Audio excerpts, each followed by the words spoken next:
Es becario por parte de la Vicerrectoría de Investigación y Estudios de Posgrado, la Academia Mexicana de Ciencias, el CONCITEP, el CONACYT, la British Library y el proyecto FOMIX, condiscípulo en Letras Clásicas en Vivarium Novum y en España, miembro pleno de la Red Latinoamericana de Filosofía Medieval en la Argentina, miembro del Sistema Nacional de Investigadores, así también del Seminario de Filosofía de la Ciencia, Eli de Gortari, y del Seminario de Investigación, Ontologías y Metafísicas Multidisciplinarias. Ahora sí te damos la Muchas gracias. palabra. No pasaba nada. No. Primero quiero agradecer a la doctora por la intervención que está haciendo en la mesa, a Eliud por la organización y al instituto y a quienes dirigen el mismo por prestarnos el espacio. Bien, pues daré pauta a esta disertación que tengo sobre la agoge espartana y pues daré paso a la lectura. En primera instancia, me gustaría advertir que la concepción en torno a la educación bélica en Esparta está trastocada por morfologías de referencialidad pretérita que, bajo determinado orden enunciativo, podría contener un menor o mayor grado de consistencia histórica.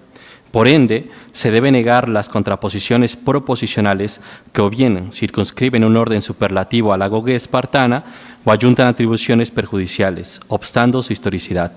De esta forma, se niega la pseudoconcreción conceptual de nuestro objeto de estudio y, en la medida de lo posible, se segregarán las nematologías que determinan una negatividad alotrópica.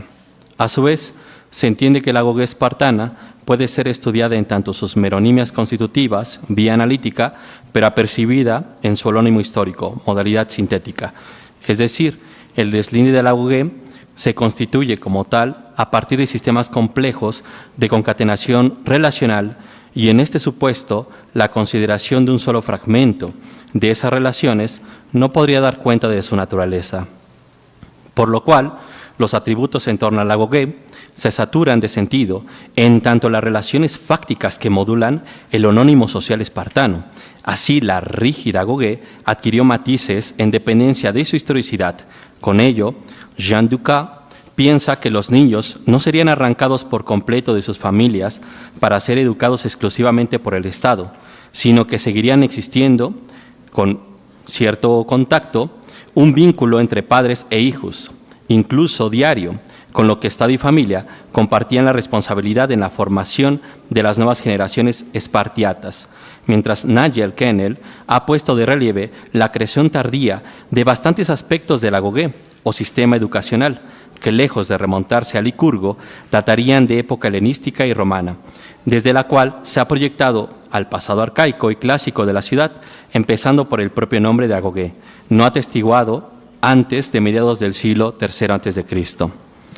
La agoge, sintagma griego femenino de sustrato polisémico, codeterminó variaciones sémicas, a saber, modo de vida, conducta, guía, dirección, movimiento, expedición, tendencia, transposición, observancia, estilo, curso, marcha, conducción, dirección, método, educación, etc.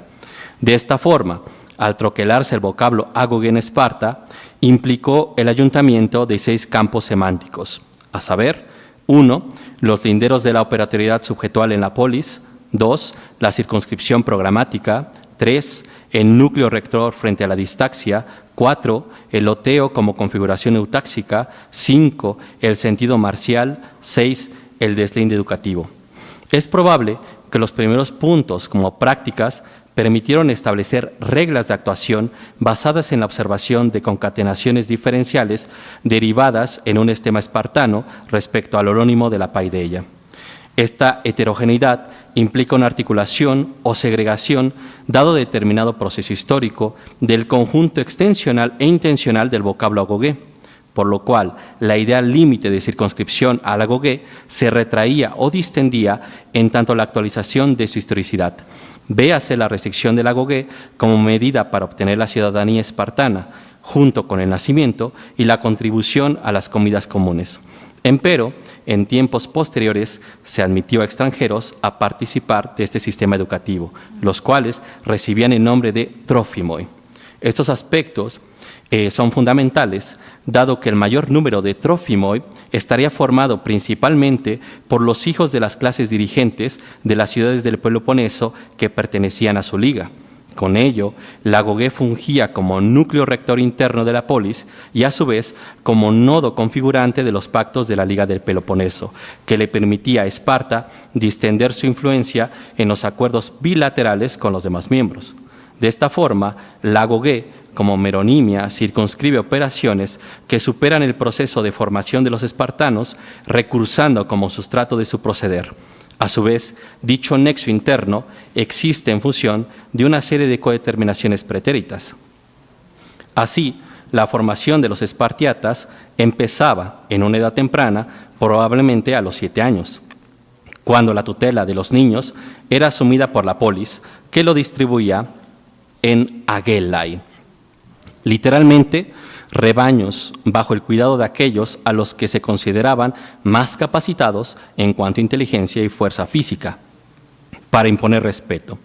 Dicho marco temporal no debe ser considerado como un corte sincrónico pasajero, dado que contiene objetividad propia de un plano abstracto esencial, es decir, la recursividad en este aspecto devela un conjunto social que lo dota de consistencia fáctica, así como la exigencia de su operatoriedad en este plano.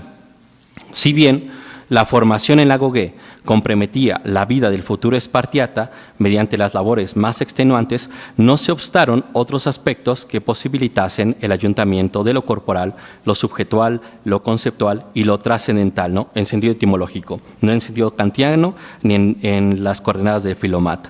Con ello, en la primera etapa de la Gogé, los paides endurecían su cuerpo y su carácter con diferentes deportes que realizaban desnudos y descalzos: lucha, pugilato, pancracio, carreras y pentatlón. Pero también aprendían a leer, escribir, aritmética elemental, expresión oral, música, danza y poesía, básicamente lo mismo que los escolares atenienses. De esta forma, la Gogé, las técnicas, se cohesionaban como meronimias al holónimo bélico. Por ende, se debe negar las nematologías que impiden comprender el grado de conceptualización que alcanzaron los espartanos para constituir un basamento educativo de orden marcial: verbi gratia, la melodía y lírica agonal. En el primer caso, se educaba en los imperativos tonales que posibilitaban el ordenamiento de la corporidad, que en yuxtaposición fungían como basamento para la organización en el campo de batalla. De esta forma, la Gogé, en la medida en que pueda considerarse como componente de determinadas relaciones que se establecen en el marco relacional como término complejo y en el momento de formular la naturaleza del núcleo de dicha sociedad, se circunscribía en torno a la eutaxia, interpretada como una relación o marco relacional. Por ende, el troquelado conceptual y técnico que configuró los campos de sentido y las operaciones complejas de la Gogé bajo el nexo del fenómeno bélico mitigaba los componentes distáxicos de la polis espartana. Los lacedemonios estaban convencidos de que la melodía de sus canciones les servía para estimular la inteligencia y avivar el espíritu, haciéndoles al mismo tiempo audaces y menospreciadores de la muerte.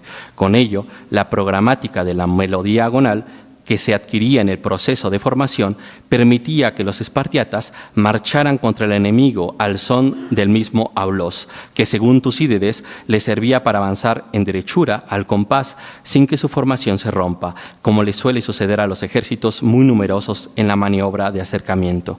Aunado a ello, la lírica agonal de Tirteo, del siglo VII a.C., al ser una épica que segrega los valores homéricos que encumbran la individualidad, constituye una parenética donde se valora más la táctica, la estrategia, el número de soldados, la dirección de los mismos.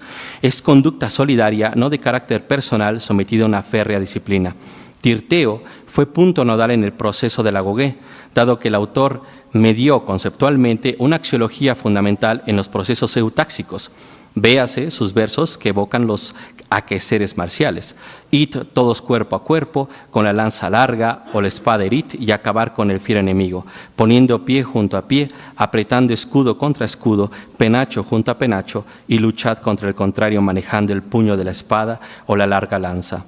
La lírica agonal de Tirteo evoca la época donde el poeta combatió en la Segunda Guerra Mesenia, por lo cual sus extendidas declaraciones de ciudadanía develan un estricto contenido guerrero. Debido a ello, sus composiciones se pueden dividir en dos grandes grupos bien distintos. Si bien los alejandrinos coleccionaron su obra en 5 libros, solo se han conservado unos pocos fragmentos.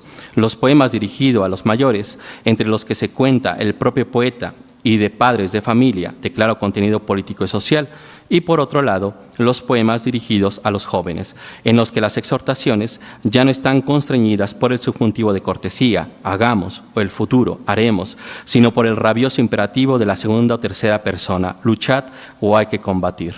Con ello, en la Gogué, las canciones eran parte importante en la educación de los jóvenes. La letra era siempre aleccionadora y formativa con temas serios. Se trataba de los elogios por los muertos en defensa de Esparta, que eran considerados hombres felices, y de los vituperios a los cobardes que llevarían una vida miserable. Aunque está claro que en todo proceso educativo existen contraposiciones al modelo, condicionante que constituyó la mediación conceptual de los tresantes, quienes eran ciudadanos degradados por manifestar cobardía en el transcurso de una batalla o desobedecer las órdenes dadas por un superior. Su posición en la sociedad lacedemonia debía ser parecida a la que ocupaban los hipomeiones. A pesar de los casos de impiedad, la Gogué adquirió un grado supino de reconocimiento entre los espartiatas. De esta forma, Plutarco incluye entre los apotegmas laconios uno atribuido al rey Carilio, que al ser preguntado por el mejor Politeia, respondió: aquella en la que el mayor número de ciudadanos estuviera dispuesto a competir entre sí por arete, sin caer en la estasis. Se refería a la sociedad espartana, marcada por un posicionamiento excepcionalmente agonal. Es decir, la Gogué es la codeterminación entre los meronimias, dado un plano trascendental, arete-eutaxia, con la finalidad de segregar las operaciones distáxicas como la estasis. Con ello se estimulaba a los espartiatas a competir en virtud, siempre en pos del bien común, que está en Genofonte, ¿no? Tal rivalidad es la más grata a los dioses, Theophilastate, y la más adecuada a la ciudadanía, Politicotate. Estos aspectos condicionan la corporidad a un fin bélico. Por ejemplo, 1. La manifestación sígnica del entrenamiento físico durante la Gogué, dado que queda clara la asociación de los lacedemonios con el duro y continuado entrenamiento físico, que hace que algunos tengan orejas de coliflor, ajadas de tanto golpe recibido en el gimnasio. 2. La dureza del combate, puesto que el agón era de una extrema brutalidad y ferocidad, golpeándose con manos y pies, mordiéndose, sacándose los ojos, empujándose violentamente en el agua. 3. La jerarquía condicionada por la oligantropía espartana, que llevó a configurar la Gogué con referentes como los del Paidonomos, quien era de considerable relevancia en los asuntos públicos de Esparta, con poderes que se extienden más allá de la mera función disciplinaria, la cual ejercía con ayuda de unos jóvenes ya adultos, hebontes, provistos de látigos, mastigoforoi. Finalizaré con 2 aspectos que reflejan la sutileza de la Gogué en la configuración eutáxica de Esparta, a saber, el fragmento de las máximas de las mujeres lacedemonias de Plutarco, cuando una mujer espartana, quien tenía 5 hijos en el ejército y esperaba noticias de la batalla, observó llegar un hilota que le dijo: vuestros 5 hijos han muerto. Y ella le preguntó temblando: ¿he preguntado yo eso? A lo que el hilota responde: hemos obtenido la victoria. La madre corre al templo y da gracias a los dioses. 2. El epitafio del poeta lírico Simónides de Ceos, dedicado a Leónidas, tras su deceso en las pilas que versa: Oxen angelein, la que daimonios hotitede keimethai, tos keinon remasi peizomenoi. O si se quiere mantener el ritmo sería así: Oxen angelein, la que daimonios hotitede keimethatois keinon remasi peizomenoi. Para que vean cómo mantiene la lírica una configuración tonal, ¿verdad? Y se traduciría de esta forma: o extranjero, anuncia a los lacedemonios que aquí hemos fenecido por obedecer sus preceptos. Muchas gracias. Oh, qué bello.